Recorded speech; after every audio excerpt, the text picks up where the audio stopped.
listening to the GM Shuffle with Michael Lombardi, presented by DraftKings and VSiN. Here is Femi Abebefe.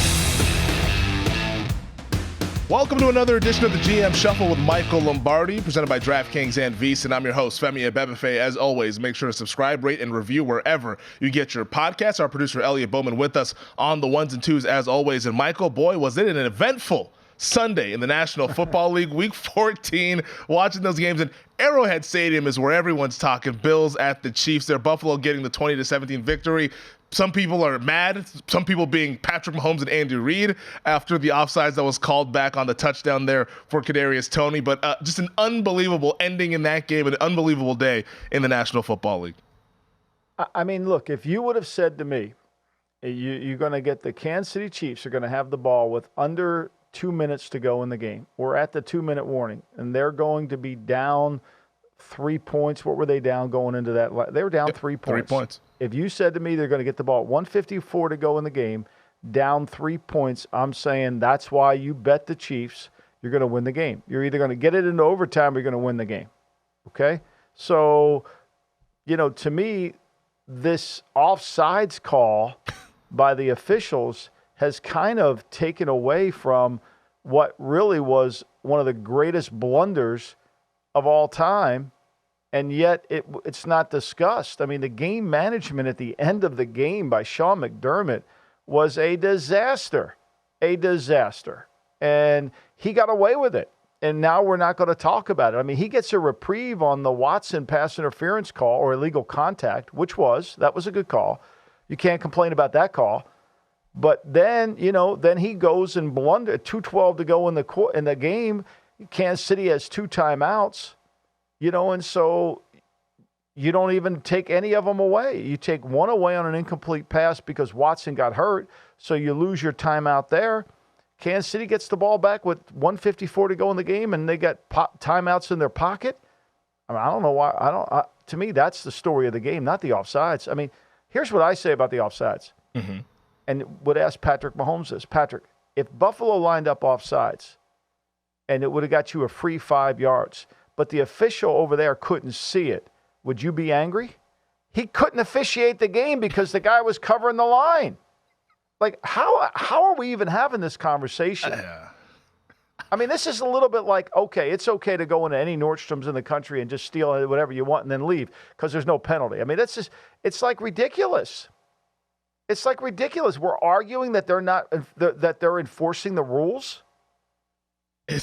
I can't believe there's been so much time spent on this and so much resources spent on this. I mean, you had all the insiders that were tweeting out the pool report from the officials. I'm like, we need a pool report on this? Like, the guy, Kadarius Toney was almost lined up as he was an edge rusher. Like, he was that far ahead of the ball. Like what do we do? He was a full foot ahead of the football. Like, and he's staring right down the line as a wide receiver. You're supposed to look right down the line. You're 7 yards away from the ball. Like, you got to make sure that you're on sides. I didn't understand it whatsoever. After the game, I mean, Mahomes, even when I don't know if you saw the video of his interaction with Josh Allen, and he's telling Josh, it's like, oh, that's the wildest call ever. I'm like, well, first of all, why are you telling that to Josh Allen? What, is he supposed to feel sorry for you?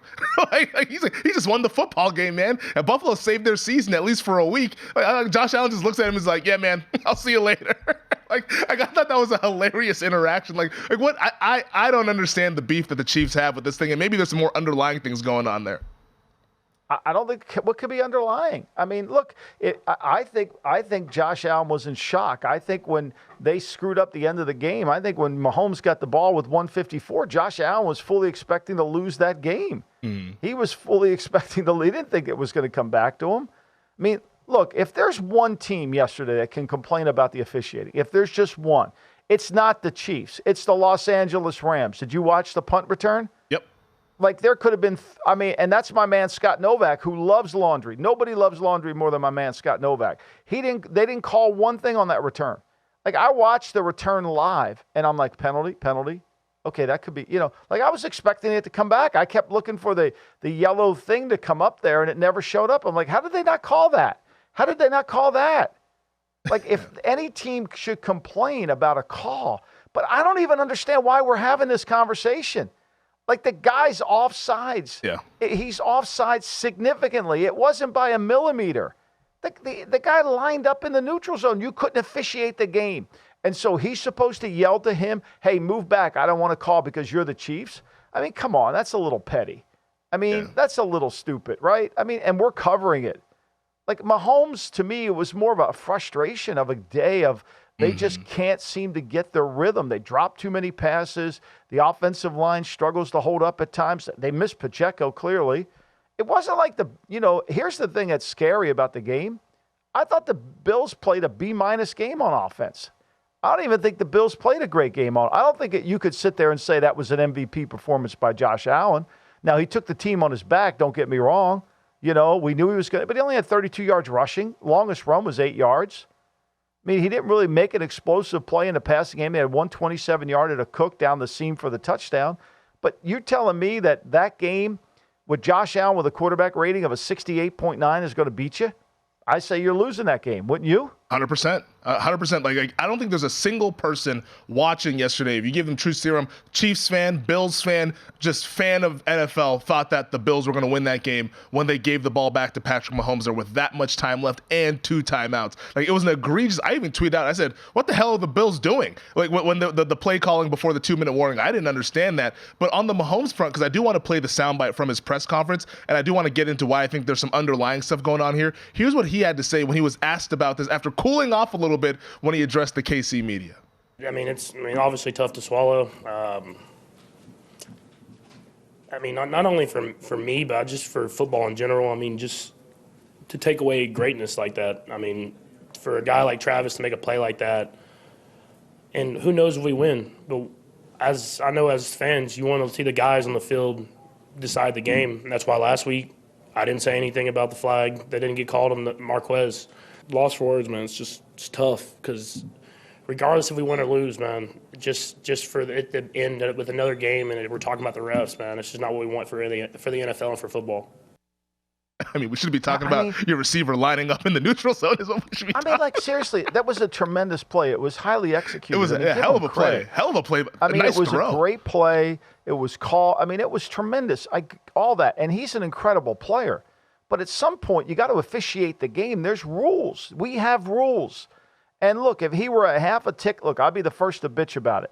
I bitch about Scott. I bitch about him all the time. But that wasn't a close call. I mean, that wasn't, because here's the thing. If Buffalo lined up offsides, right? If Buffalo lined up offsides, then the official couldn't see it. He couldn't officiate the game. Now, he's supposed to yell from his sideline, hey, Tony, move back. I can't see. Like, really? That's what he's supposed to do? Like, I mean, look, you go to the Bear game, right? The Lions jump off sides in that game. You don't want to call that? Maybe we shouldn't have called that. You shouldn't have called that. Okay, maybe we shouldn't have called that. All right, but actually in that play, I thought the guy made contact with the offensive lineman and should have stopped the play. Give him a free play. Right? Yeah. He gave him a free play. When you touch the lineman, there is no free play. Yeah. So, I mean, you could make that argument, but I'm not making it. I mean, it was a stupid play by the Lions, and they paid a price for it and lost the game. It's the same thing here. Tony's got to know to line up on. I mean, that's day one install. You line up at a receiver. You look inside, make sure you're not offsides. How hard is it? It doesn't make a whole lot of sense. I don't understand the carryover. I mean, I don't understand it. I mean, you could see McDermott's emotion on the sideline when they won the game because he knows he got away with one. I mean, he got away with one. I mean, let's go back to that for a second. He's got the ball first after the penalty, right? He's got the ball at 2:12 to go in the game, okay? Yep. Penalty on the Chiefs, 2:12 to go. Now, this is a perfect situation if you've been a study of game management against Andy Reid. You run the ball. There's a pretty good chance Andy Reid will call timeout with 2:05 to go. Pretty good chance. He loves to do it. I don't know why he does. He's never really changed. But there's a pretty good chance he'll call timeout at 2:05. And McDermott should know that because he's been on the other side of those 2:05 calls that I've screamed about when he was in Philly. Mm-hmm. So just say he runs the ball there, right? He runs the ball. Well, we had a run pass option and it was a throw out to Diggs. No, run the ball there. Okay? Make Andy Reid make a decision. Incomplete pass, right? Yep. Then with 2:10 to go, that took 2 seconds. With 2:10 to go, they incomplete pass, but Watson gets hurt, so they have to use a timeout. I don't think it didn't cost them a timeout. It was a timeout because of the injury, right? And then he throws the pass on 3rd and 10 for 1 yard, and now you got the 2-minute warning. I mean, that's got to be the worst 12 seconds since his 13 seconds.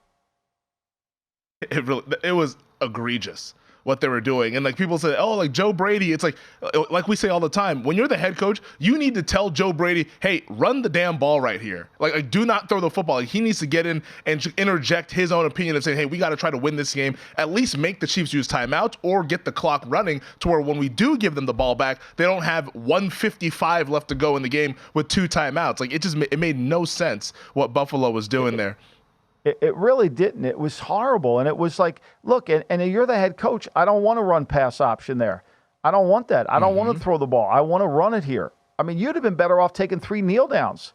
Seriously, you'd have been better off you would have been better off getting in the tush push formation and just pushed it forward with Josh Allen. He'd have got 5 yards on 3 plays. I mean, think about it, Femi. I mean, he would have gotten 5 yards. I mean, to me, that's the conversation about the game. There's so much mismanagement during these games. It's just bizarre. It's like, what is going on here? Yeah. Well, I mean, it was a hell of a week for Sean McDermott, as you saw in the post-game locker room afterwards. The Bills players said, hey, we got your back. And like Brandon Beane, the general manager, said, hey, this guy's been through a lot of shit this week and everything. So obviously you can see McDermott. It was self-inflicted. I mean, the shit he put him, it was all self-inflicted. It wasn't like somebody was coming after him. I mean, So you're saying you didn't like self-inflicted. You didn't like his 9/11 analogy that he was trying to get everybody fired up for? No, I mean, look, it was bad. He deserved the criticism he got. And, like it was self-inflicted. Like we all make mistakes. I grant you that. Yeah. But he got away with one. I mean, could you imagine if Mahomes scores, if Tony lines up off onside? Now, Mahomes made a good point. There's no guarantee that the Bills weren't going to come back down and score. But the point here is simply this. I mean, like it could have been blown up in McDermott's face. Yeah. Bad. Yeah, and it probably would have been season over for the Bills. But now, season alive, at least momentarily. They're sitting at 7-6, and I'm sure all those other AFC contenders are looking around saying, God damn it, Kansas City. Like, we do not want this team to be in the playoffs, and now the Bills have a chance to go ahead and do just that. I want to talk more about this game on the other side. We'll get to the rest as well here on the GM Show.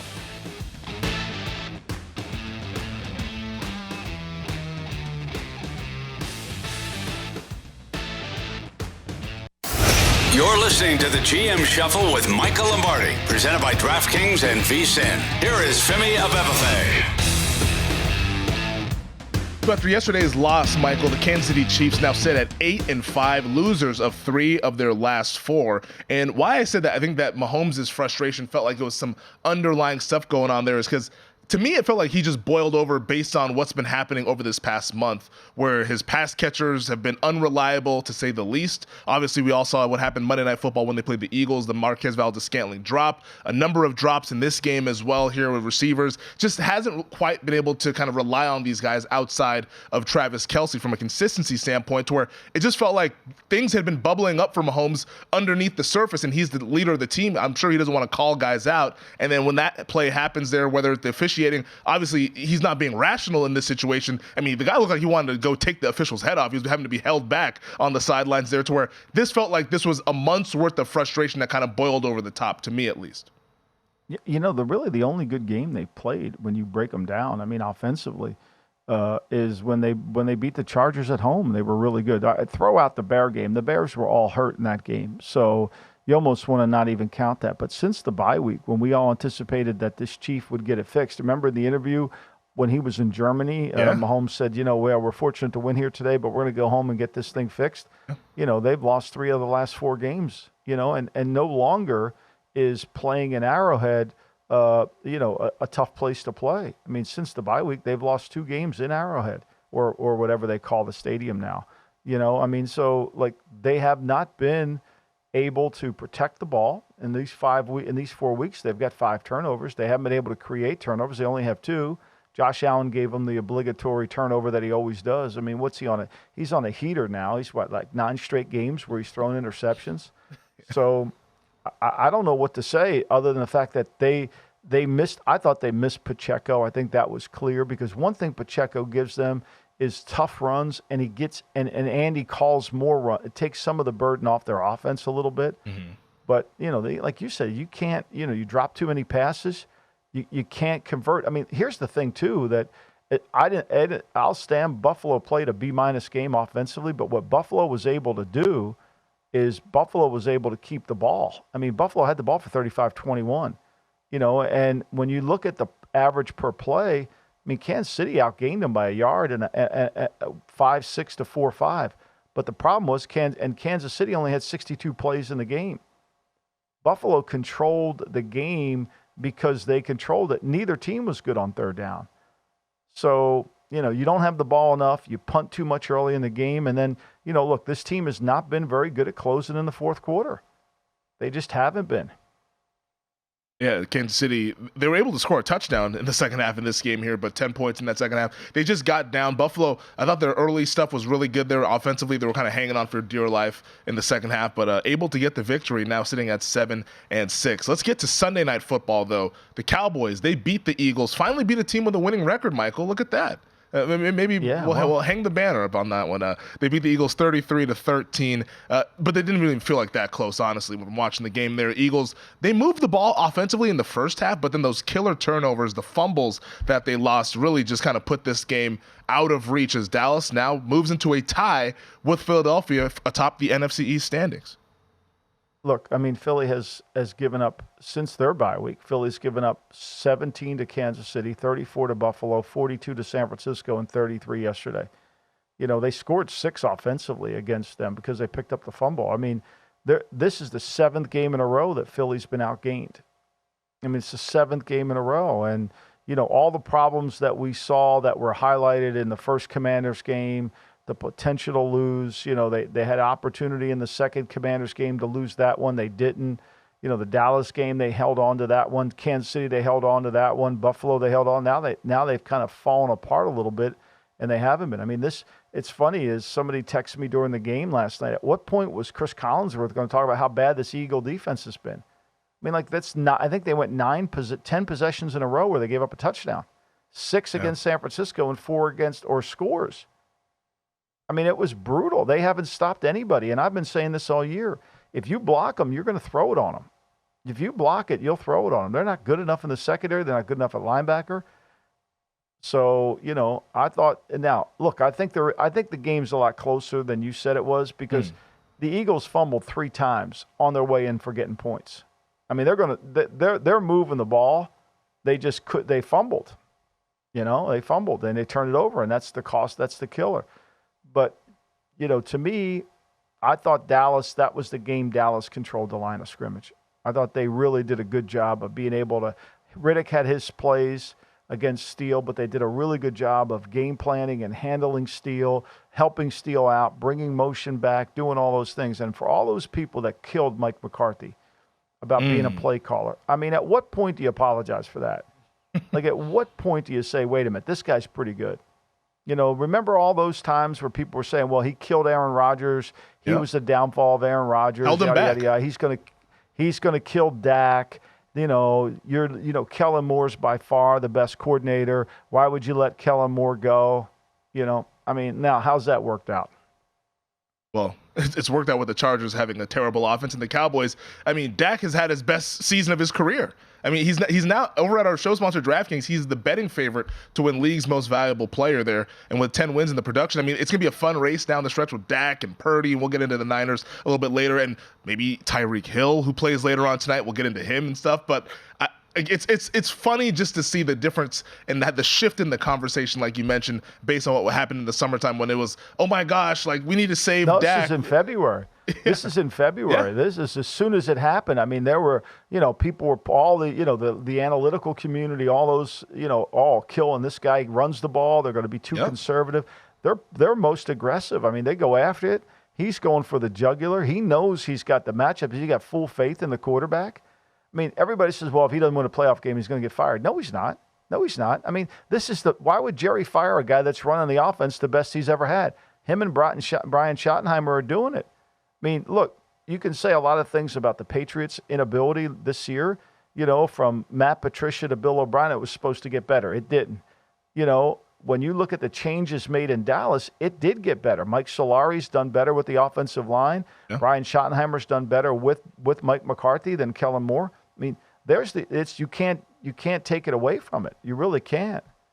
Yeah, and I'm still not sold on Dallas's defense. I think Gilmore was sensational last night, but I'm not sold that this defense is going to be able to continue to play. Now, I think the matchup against Buffalo is a good matchup for them because that front, Buffalo's offensive line will have trouble with that front. Yeah, in Dallas, they lose Jonathan Hankins, the defensive tackle, their nose tackle, last night to a high ankle sprain. Sounds like he should be able to be back at the end of the regular season. Worst case scenario, he'll be back in the playoffs. But when we talk about the Cowboys front, they're like, you can run on this Dallas defense. And the Eagles in the second half, they came out and said, all right, let's just run the football. And they found success doing that there. So some teams like the San Francisco 49ers might come down and try to punish the Dallas Cowboys with that run game there. So that's something that Dallas clearly not on that level. The problem is, Femi, you can run the ball. They'll let you run it when they're up as much as they're up. When you're playing from in front, you don't mind the other team running the football because they're eating clock. They're taking away from what you do. So you're like, run it all the fuck you want. Just keep running it. I don't give a shit. You know, you can, if you want to run it, go ahead, enjoy yourself. The only way you're going to get back in this game, you know, when you start the second half, you're thinking about what I always think about is how many more points do we need to win the game? Because what you're trying to do when you're analyzing that point is how many possessions will you get in the second half, right? Okay, so you know when you come back and you look at the game and you see, okay, here's where we are in this game. Let me just get it out here for a second here. You know, when you're sitting there and you're up what you're up at halftime, you're going to sit there and say, okay, we're up 24-6 at the half. And all right, now they get the ball. We get the ball to start the second half. What are they going to get? 4 possessions, 5 possessions? Can they score on all those? If we get to 33, how do they beat us? See, that's to me always the mindset. You know, you got to get to a certain number because you're really comparing that number to possessions. Or how do we win this game? Well, we got to get to here. That's why, to me, you've got to. You're never going into that 4-minute offense early in the third quarter because you got to get enough points to win the game, even with a lead. On the Philadelphia side, this is from Sheil Kapadia over at The Ringer. He said, since 2000, there have been 106 teams with 10-plus wins through Week 14 of the NFL season. Among that group, this year's Eagles ranks 103rd with a point differential of plus 21. Do you have long-term concerns about the Eagles after what we've seen over these past couple of weeks here? Or was this just a rough 5-week stretch to where maybe once we get to the playoffs, there can be a little bit more gas in the tank there? Well, look, they're going to play the Giants twice and the Cardinals. I'm not worried about those 3 games. Seattle's going to be a problem for them if Geno's back, right? Because Seattle's receivers are good. Now, you know, they got to get DK Metcalf under control. I mean, this is the problem you get when you got these guys that these receivers, you don't get the ball to them. You know, they cause more problems than they end up solving. It's a real issue. It's again, it goes back to, look at Devontae Adams. I mean, you know, he can't get the ball at all. You know, and now next thing you're going to see from Devontae, I want to be traded. Because who's going to be the quarterback for the Raiders, right? I mean, it's not going to, obviously it won't be O'Connell. It's going to have to be somebody else. So you get into that situation a little bit, right? But Seattle's receivers will cause problems against a secondary of Philadelphia. I kept saying last year, you know, when they re-signed Bradbury to that deal, I didn't understand that. I didn't think Bradbury was a cover guy last year. When they cut Slay and re-signed Slay, I didn't think that was the case either because the defensive line, which is the strength of their team, has always hidden their secondary. Their speed on defense, to me, from the back end isn't good enough. They look a step slow and a little old on the back end there, and then offensively unable to score a touchdown in last night's game, as well as Jalen Carter with the scoop and score there for the only touchdown for the Philadelphia Eagles in that game. We got a minute left here in this segment, Michael. Which of last year's Super Bowl participants is in more trouble, the Eagles or the Chiefs? I think it's got to be the Eagles because the Chiefs still play good defense. You know, but I think it's close. Like, I mean, look at Philly now. I mean, let's be clear here, right? I mean, Philly is not good on third down. They're 32nd in the National Football League on third down. And you get the ball in the red zone, they're 30th. Those numbers don't translate to winning playoff games. No, they do not. Eagles, it's a little bit of a problem right now, but they're still sitting at 10-3 with a lot of football left to go. And before we head to break, shout out Brandon Aubrey, the Cowboys kicker, by the way. I mean, The kid is nails. He's absolutely nails. And every kick just looks pure down the middle. The fact that there was a kicking competition in training camp and now we sit here with him just nailing everything is unbelievable. But we will get to the wild game that we saw in the early window yesterday between the Rams and the Ravens coming up next.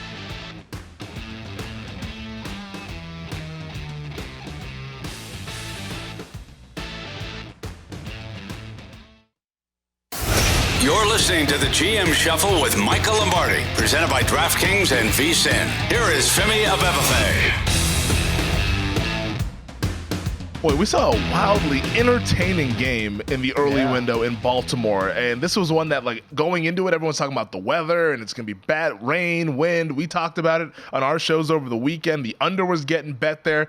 And it ends up being a thriller. 37-31, the Ravens beat the Rams in overtime. Tylan Wallace with a walk-off punt return touchdown. That might have been a few blocking the backs on that penalty on that play. Did you see that? I mean, but it wasn't called. I mean, and Wallace wasn't even supposed to be in there. It was supposed to be Duvernay, and he had back spasms he was or something. Hurt. Yeah, he was hurt. He was hurt.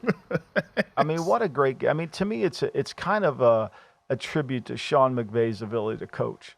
I mean, he comes out of the game, and it's like 9 straight runs.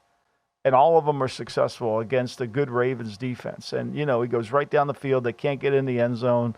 And, he gets up by 3, and then they just kind of like stay in the game and their ability to protect the quarterback. Haverstein went out and they still were able to keep Stafford upright. And, Nakua makes incredible catches, cups open.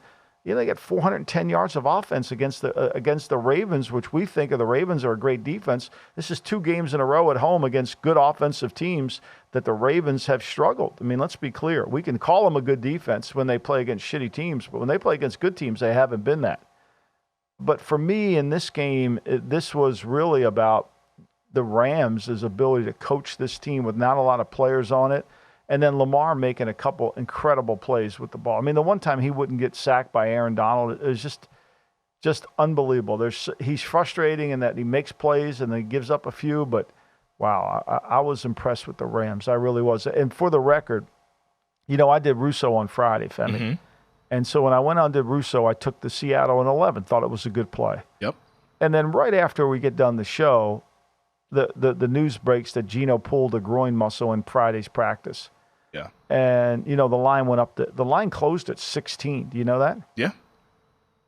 Closed at 16. I'm not taking the loss on that. Because on Sunday on the show, like, I don't give a shit what he says. I'm not counting the loss. Like, I'm not.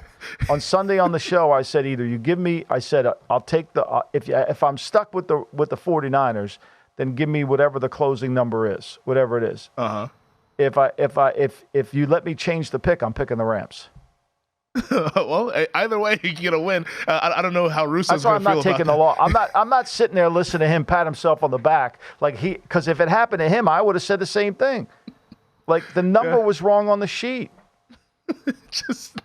That's hilarious because Seattle hung within the number there. They covered the game. The big spread there with Drew Lock, who made a couple nice plays, also made a couple boneheaded errors, but that's the Drew Lock experience. But this game, the Rams and the Ravens, though, both quarterbacks were unbelievable. Stafford, Lamar, it was like a good old fashioned shootout with these 2 quarterbacks there. On Lamar's end, 316 yards, 3 touchdowns. He added 70 yards on the ground as well in this game. You mentioned the Ravens defense a little bit shaky, but if Lamar's going to play this way offensively, this Ravens team has a pretty high ceiling.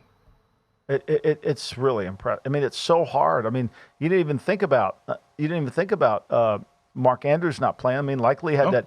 I don't know who the hell was covering him on that play, but Nobody. The blown coverage for the touchdown for 54 yards, and Beckham comes back with a 46-yard touchdown. Look, they're getting the ball down the field. There's no question about that. 13.2 yards per catch in the game. That's pretty freaking remarkable, right? And the Rams averaged 12-8. Look, the Rams were good too. Stafford has been excellent. I think he's been really good. He stayed healthy. He didn't make a mistake. They were able to the second half, they kind of couldn't quite get it going, right? They couldn't quite get a rhythm in the third quarter. And then the fourth quarter, they're able to get the last 2 drives of the game. They go 15 plays, get 7 first downs, and get 10 points. Yeah. Last thing for me on this game is I'll just say that it'll be a little disappointing if that Brett Rippon game is what ultimately keeps the Rams out of the playoffs, because I think they're definitely one of the 7 best teams in the NFC when you watch them play, especially over this past month. But right now they're losing the tiebreaker to Big Daddy's Green Bay Packers because of that game when Brett Rippon had to start. We'll see tonight what that goes like. I think you got to talk about McVay for Coach of the Year. I really do. I mean, with this team, I know he's 6-7. He won't win it, but I think this is his finest coaching hour. Look, you can make the case for Sean McVay too, Sean Payton too, because he's 7-6. It's his finest coaching hour too, of adjusting his team. But what McVay has done with this team and Raheem Morris has done with the team are remarkable. Their talent level isn't this good. I mean, if you gave some other coach this team, they would be 2-3 wins. Yeah. And also, I think Les Snead, the general manager, deserves at least a little bit of a pat on the back as well for the Puka Nacua draft pick. Also, Avila, the guard, who's played pretty well for them. Byron Young, the other kid, edge rusher. Williams, when they have Williams, when they can run, when Williams is in the game, they're a good team. I mean, he gave another 100 yards against them there. He's a 5th rounder too. Yeah. So you got to give them credit for that. I mean, they've been able to pick up some pieces without first rounders, but the Williams kid from Notre Dame, I mean, he's been outstanding for him. He really has. Runs the ball. I mean, he took that first drive and it was, right down the field. He's averaging 5 yards a carry. I mean, look, the thing about the Rams are they're really well coached offensively, and they tell you exactly what your weaknesses are on defense. Yeah. No, it's like we talked about in the offseason that, hey, the credit card bill is going to come due, and it has come due at a little bit to some extent, but I don't think many people expected this to be 6-7 right now, and with a chance, based on the rest of the schedule, a chance to get into the postseason. I agree with you. This is McVay's finest coaching hour. Let's go over to the Meadowlands where JETS, Michael, a 30-burger from the New York Jets. In my opinion, I thought this was Zach Wilson's best game of his career. 27 of 36, 301, 2 touchdowns. He had the fumble that made you feel a little bit shaky that, oh my God, is he going to let the Texans back into this game? But then they came right down the field and responded with another TD drive there. Hell of a performance from Zach Wilson, who apparently reportedly was reluctant to play in this game. He probably should have stopped carrying long ago, because I thought he had his finest hour as well yesterday afternoon. I mean, look, think about it. In the first half, they have 11 rushes for 18 yards. He throws 15 times, gets 9 completions for 92 yards. And then all of a sudden, out of the blue, the second half, they had 5 straight punts. 5 straight. Opening drive, they got 3 first downs. They went 5 straight, end of half. They start the second half off. I don't know what happened, but they start the second half off with touchdown, fumble, touchdown, field goal, field goal, field goal. I mean, think about that. I mean, that I just read, and they had the ball for 22 minutes. 22 minutes in the second half. Crazy. And then C.J. Stroud gets hurt. Yeah, I mean, look, we've seen him have moments like this where he's been really good. Like I think Pittsburgh was. I think, the Denver game this year, he let them behind. But this was his finest hour. And Houston just hit that. They crashed. Yeah. 1 for 12 on third down, 135 yards. They couldn't get anything going. And, the C.J. MVP talk has kind of stopped. And, he's now a rookie hitting that rookie wall a little bit. So he's not going to win most valuable player. That's weird.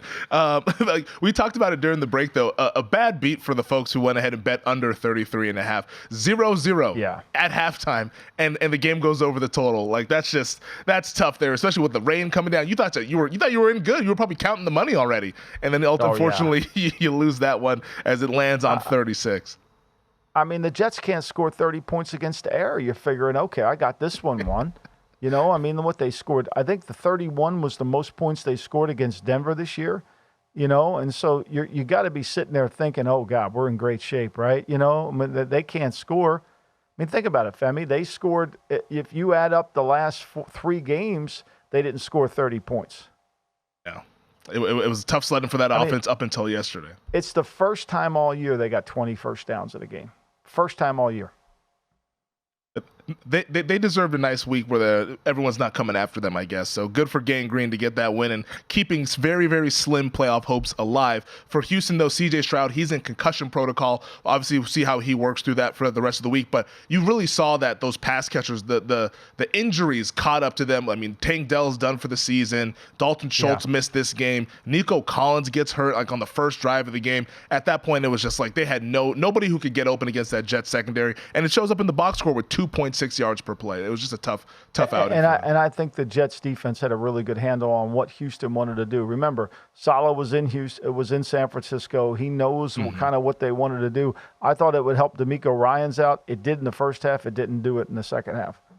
Let's get over to the Windy City where the Chicago Bears upset the Detroit Lions 28-13. I mean, the Bears have just outplayed the Lions in both of these games this season. This one, though, not as close as the first one down in Detroit there, where Detroit was able to get that victory. The Bears come up with the win in this one. Fields, 19 of 33, 223, a touchdown, also 58 yards on the ground. And then DJ Moore with a nice game there as well. As the Chicago Bears, their defense continues to play well, and they bullied the Lions yesterday. I mean, this defense has played well. Go back to the Minnesota game with Kirk Cousins. They held Minnesota to 220 yards, right? They have their run defense has been outstanding. They didn't play the run as well as typically as they do, but they have been very good in terms of playing, defense. And now that they're healthy, the Lions to me have been a little bit too much of a, they have been turnover prone. I mean, I think what we're seeing with Goff now is the reason why the Rams traded him. I mean, I think that's just, you call it what you want to call it. You can say it's a bad game, yada, yada. The guys they've turned the ball over 10 times in the last 3 weeks. 10 times in the last 3 weeks.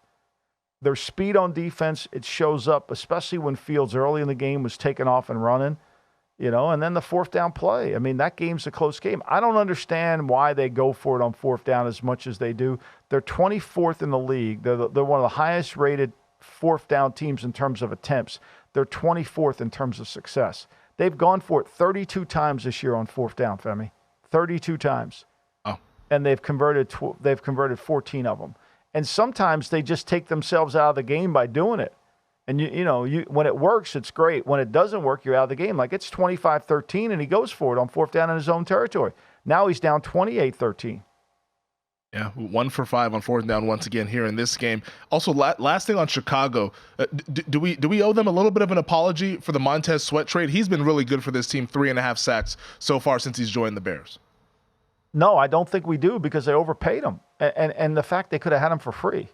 So I don't know what your I mean, we all said he was a good player, but they overpaid for him. I mean, I think what we owe an apology to is Eberflus. He's done a great job of holding this together. I mean, think about the staff changes that he had right before. I mean, to take over the defensive play caller, he loses defensive coordinator, lost his running back coach. I mean, this guy's held it together. You got to give him credit for that. Yeah, we said that the second half of the season, jobs were going to be on the line for the Chicago Bears. They played like a team that has jobs on the line, whether it's coaching and whether the playing. I think the Bears are going to be a fascinating conversation once we get to the offseason, as well as what they should do with the presumptive number 1 overall pick. You'll be at that window getting that ticket again. They can't lure me back in, Michael. We'll talk some awards on the other side.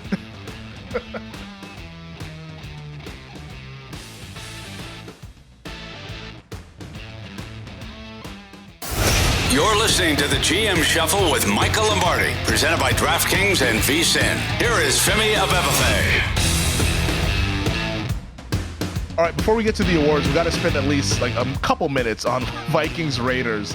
3-0. The Minnesota Vikings beat the Raiders. I had Raiders +3, and I'm just sitting there watching the game. It's an agonizing 3 hours. I'm disappointed that I put myself through that just to go ahead and push the bet, honestly. There were a lot of 2.5s in the market. I like the Vikings in that one only because I kind of thought the way the game went, it went. I thought the Vikings would shut down the Raiders' attack. I think Brian Flores has done a remarkable job. I mean, I thought he was a good head coach. I know he took a lot of heat for treating Tua the wrong way. Whether that's true or not, I don't know. But I think he's really did a remarkable job. He made the Raiders play left-handed. I think the longer that Aiden O'Connell continues to play, I think that he's living off the narrative of having a good summer, right? He's living off of that narrative, and he hasn't been able to deliver. And I think the more you watch him play, the more he screams, I'm probably going to be a backup quarterback in the league. Like, I don't think the Raiders have their quarterback of the future. Now, I'm not suggesting they put Brian Hoyer in there by no means, but Garoppolo is still the best quarterback on their team if he could stay healthy. That doesn't tell you much about their team, but I thought the Raiders defensively were as good as they could do. And you got to give Kevin O'Connell credit here, too. I thought what he said on the broadcast, and I listened to the broadcast, obviously had to because it's my son's still there in the game. Millie wanted to listen to it. They said that he didn't want to bench Dobbs because he felt like it would have been unfair to Dobbs. Dobbs saved their season by coming in there. He wanted a full week to prepare him. He wanted to be able to see if he didn't give up on him if the kid could respond. And what we saw out of Dobbs is, yes, he can run around and make some plays with his feet, but as a pure quarterback, it's not going to work out. And going to Mullen really won the game for him. I think if he'd gone to Mullen earlier, he probably would have won by 14 points because at least Mullen could make some throws. Now, he tried to throw an interception too, but they had a better rhythm of their offense, and they were able to run the ball for 132 yards. So I just think, to me, O'Connell was patient and he was fair to Dobbs, but I don't know, if he'll go back to Mullins here. But to me, I think that's certainly something he got to take a look at. I thought when you look at the game, I mean, this Raider offense just couldn't generate anything. And you got to give credit to Flores. I mean, really, he did an incredible job of making the team play left-handed. I think Jared Hall, in the little bit I saw against him in the Atlanta game, I thought he deserves a shot. Yeah, because once he got hurt and he suffered that concussion, they've never really gone back to him. Maybe if they give him a week to prepare, he might be their starter when they play the Bengals, I believe that is this upcoming Sunday here. But yeah, this is the Michael, the lowest scoring indoor game in NFL history. Like usually when you get this, it's inclement weather. There was a Dolphins-Steelers 3-0 Monday Night Football game, but that was like a rainstorm. The field was all muddy. Like that makes sense. Indoors, perfect conditions, 3-0 is the final score there. And like you mentioned, Renfro's fumble was a killer, right? Killer. I mean, Joseph misses a 49-yarder. And Renfro, they're going to get points on that game, on that drive there, and Renfro goes ahead and gives it up, which is what he did last year. I mean, do you realize Renfro makes over $16 million a year? I mean, they paid Renfro, and everybody, well, with the change of offense, it's going to be better for Renfro. I mean, it's really not. I mean, Renfro got a good contract. He should be thankful for that. And the fumbles have always been a problem for him as well. Like this goes back years that he's been unable to hang on to the football. That one kind of shifted the momentum towards the Minnesota Vikings. Ultimately, Nick Mullins saves the day, as well as the Vikings defense, honestly, being probably the biggest storyline from that game. All right, let's hand out some hardware and get to the awards. We'll start with the Fred Palermo Best Game Plan of the Week. And usually we don't give it to a team that's coming off of a loss here, but you were so impressed with what the Rams did. I thought the Rams are great. I really do. I can't say enough about McVay and the way his coaching staff has handled it. Ryan Waddell, the offensive line coach, they lost, like I said, they lost Haverstein in the game, and they were able to protect against this Baltimore team. I mean, if I'm Baltimore, after this game, I'm happy we won, but I'm nervous about my defense. I mean, I think we have them overrated a little bit too high on defense. I really do. Because when have they stopped anybody? I mean, like, who have they stopped? That's a good, it's one thing to stop, bad quarterbacks. It's another thing to stop good quarterbacks. And so, tell me what game that we've played against, right? I mean, you go through their schedule and you list their quarterbacks. Okay, Detroit, good game there. All right, they played Goff. But you go down, Arizona, no quarterback. Seattle, Geno wasn't very good that day. Cleveland, Watson, they didn't slow him down at all. Cincinnati, no. Los Angeles Chargers, they played Herbert out there, but everybody plays Herbert good this year. So I don't know how good they are on defense. I worry about them in the playoffs a little bit because of their defense.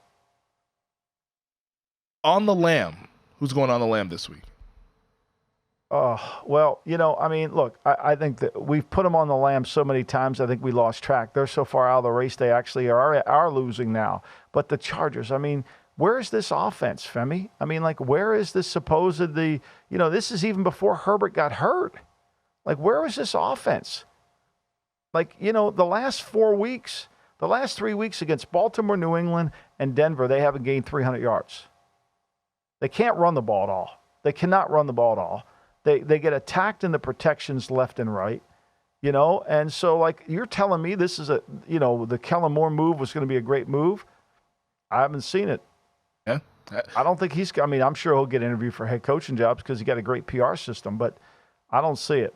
Yeah, I think there were fans of Boise State that were clamoring for him to be their head coach, but they give it to the interim head coach there after winning the Mountain West Conference. All right, let's get to the fraud of the week here. This one is near and dear to our producer Elliot's heart. Well, I think it's the Colts defense, right? I mean, at some point we're going to have the conversation. I mean, it's like, at some point you got to have the conversation about certain teams. remember now, let's go back and talk about this, right? They kept Gus Bradley because they felt like they wanted to. They loved Gus Bradley in the building. So they hire Steichen. Again, it's the marriage. We're going to put together a good offensive coach with a good defensive coach, right? Well, I haven't seen good defense out of him. I was not in favor of that move from afar because I think the Bradley system is too generic. It's too vanilla. That doesn't adjust to specific games. It doesn't adjust to specific opponents. It relies strictly on turnovers, and they've created turnovers in every single game this year, which is great to them. But it doesn't really stop or get control of the game. They haven't been able to stop anybody from running the football against them.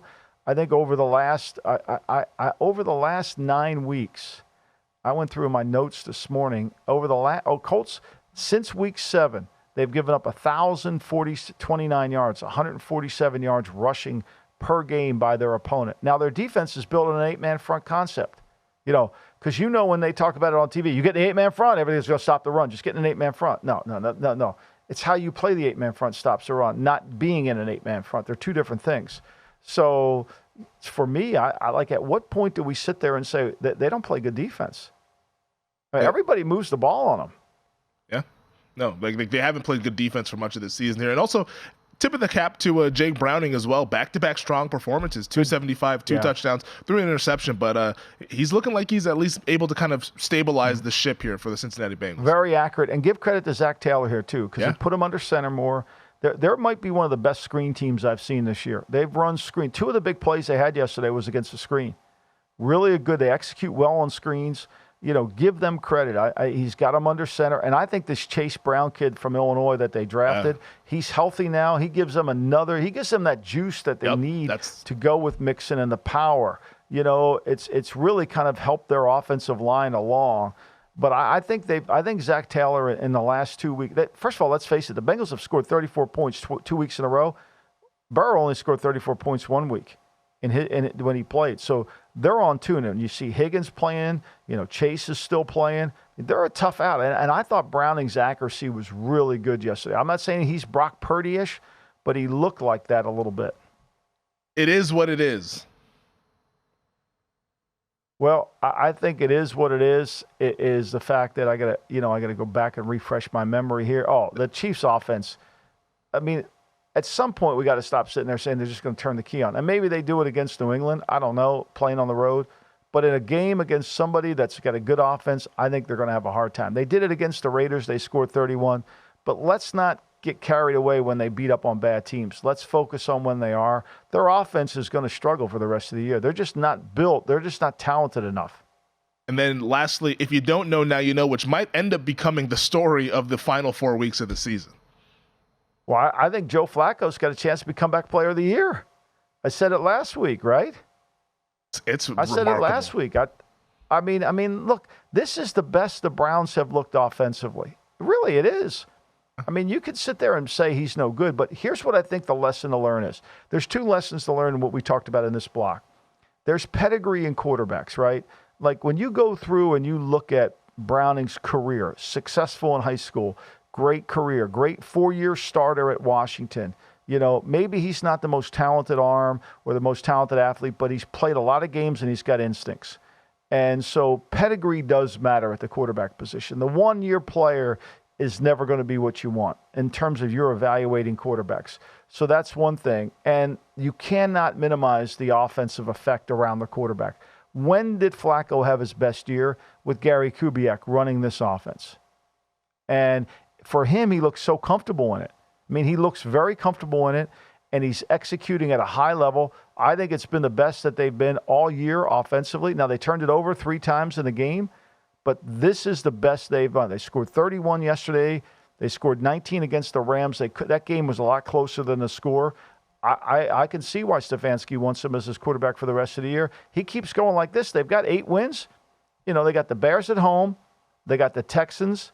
They got the Jets at home. They're a much better defense. And then they got the Bengals. Can they get to 10 wins? Yeah, they can. If they get to 10 wins and he's responsible for it, how is he not comeback player of the year? I mean, come back from 2018. It's coming back from 3 to 4 year absence. I like watching the game yesterday.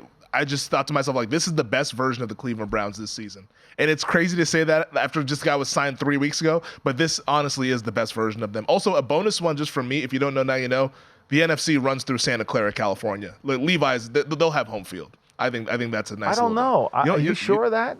I think they'll. The Eagles have such an easy schedule, though. The Eagles can't stub their toe. They got the Giants twice and the Cards. Take a look at that Niners schedule and ask yourself where the losses are coming from. Monday Night Football. They got Football. the Rams again, don't they? They do. Week 18 at home though, so we'll see that front against the Rams offensive line. I like the Niners in that matchup. Monday Night Football, we get a doubleheader tonight. Titans, Dolphins, Big Packers, Daddy, Giants. man. Big Daddy. It's the Will See Big Daddy doubleheader. text coming. Yeah, we'll get Big Daddy to 8:05. The first time the Giants move the ball, I'll get a text. He's going to be angry that DeVito's moving the ball He down said, the field. I didn't want to go over the top angry. I didn't want to offend anybody. I said, you don't know anybody. What are you worried about offending anybody? You don't know anybody. We'll see you guys on Thursday to recap everything.